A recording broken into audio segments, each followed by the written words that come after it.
ஓம் நம சிவாய். எல்லாருக்கும் வணக்கம். நல்லா இருக்கீங்களா? மத்தியானம் மழை வந்துருச்சு. சாயந்தரம் ஆக மழை அப்படியே வந்துட்டே இருந்தது. நான் சுப்பிரமணியம் சிவாவுக்கு ஃபோன் பண்ணேன். ஆனால் என்ன மழை பெய்யுது, எப்படி பசங்க பாவம் உங்களுக்கு கஷ்டமா இருக்கு, எப்படி இருப்பாங்க அப்படின்னு கேட்டதுக்கு அவரு சிரிச்சுக்கிட்டே, தம்பி உங்க பசங்க என்ன மழைக்கும் வெயிலுக்கும் கலையிற பசங்களா?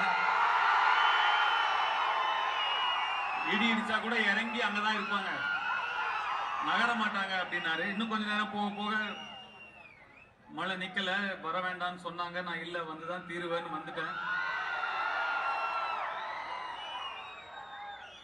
நிறைய பேர் இங்க நினைச்சு நிக்கிறீங்க. எனக்கு எப்படி இதுக்கு நன்றி சொல்றதுனே தெரியல.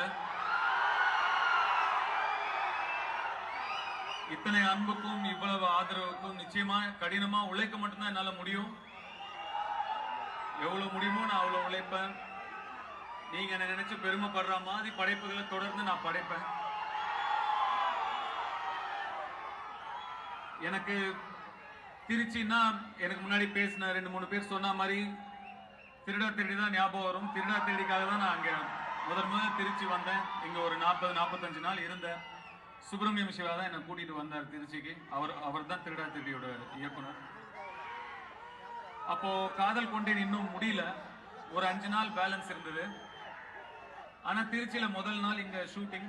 முன்னாடிலாம் ஒரு பூஜை போட்டு ஒரு டேட் குறிச்சிட்டோம்னா அது நின்று அது ஒரு அபசகனமா ஃபீல் பண்ணுவாங்க.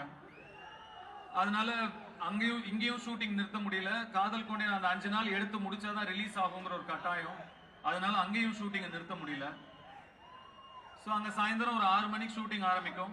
காலையில் 4 மணிக்கு என்னை விடுவாங்க. அங்கேருந்து காரில் ஏறி இங்கே வருவேன். இங்கே திருச்சி வந்து இங்கே ஒரு 10 மணிலேருந்து மறுபடியும் சாயந்தரம் 4 மணி வரைக்கும் ஷூட்டிங் நடக்கும். மறுபடியும் காரில் ஏறி அங்கேருந்து சென்னைக்கு போவேன்.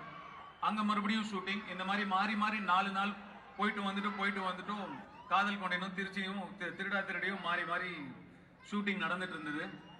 என்னவோ எனக்கு இங்கே நிற்கும் போது அந்த ஞாபகம் வருது. அப்படி போயிட்டு வந்துட்டும் வேலை செஞ்சதுனாலதான் இன்னைக்கு என்னால இங்க நிக்க முடியுது. நீங்களாம் எனக்காக இந்த மழையில இங்க நின்றுட்டு இருக்கீங்க.